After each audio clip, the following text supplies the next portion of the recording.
So ಹಂಗೆ ಇವತ್ತು ಎಲ್ಲರೂ ಈಗ ಸತ್ಯದೇವ್ ಹೇಳ್ದಂಗೆ ಸತ್ಯದೇವ್ದು ಸೇಮ್ ಜರ್ನಿ. ಒಂದು ಸಣ್ಣ ಸಣ್ಣ ಪಾತ್ರಗಳನ್ನ ಮಾಡಿ ವಿಲನ್ ಆಗಿ ಮಾಡಿ ಅಲ್ಲಿಂದ ಬಂದು ಜೊತೆಗೆ ಪ್ಯಾರಲಲ್ ಆಗಿ ಹೀರೋ ಆಗಿ ಮಾಡಿಕೊಂಡು ಬಂದು ನಿಂತ್ಕೊಳ್ಳೋದಿದೆಯಲ್ಲ, ಅದು ಅದೊಂದು ಒಂದೊಂದು ಅದ್ಭುತವಾದ ಎಕ್ಸ್ಪೀರಿಯನ್ಸ್, ಅದ್ಭುತವಾದ ಜರ್ನಿ. ಸತ್ಯ ಕೂಡ ಅದೇ ಥರದೊಂದು ಜರ್ನಿ ಮಾಡ್ಕೊಂಡು ಇಲ್ಲಿವರೆಗೂ ಬಂದಿರೋದು. ಸೊ ಇವತ್ತೆಲ್ಲ ಸೇರಿಕೊಂಡು ಝೀಬ್ರಾ ಅನ್ನೋ ಒಂದು ಸಿನಿಮಾನ ನಿಮ್ಮ ಮುಂದೆ ತರ್ತಾ ಇದ್ದೀವಿ. ಅದಕ್ಕೆ ಸಪೋರ್ಟ್ ಮಾಡೋಕ್ಕೆ ಎಲ್ಲರೂ ಬಂದಿದ್ದಾರೆ. ಸಿನಿಮಾ ನೋಡಿ ಖಂಡಿತ ನಿಮಗೆ ತುಂಬ ಇಷ್ಟ ಆಗುತ್ತೆ. ಅಷ್ಟೇ.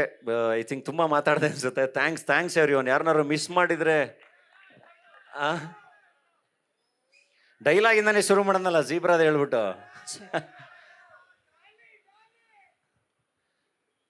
ಝೀಬ್ರಾದ ಇನ್ನೊಂದಿದೆ.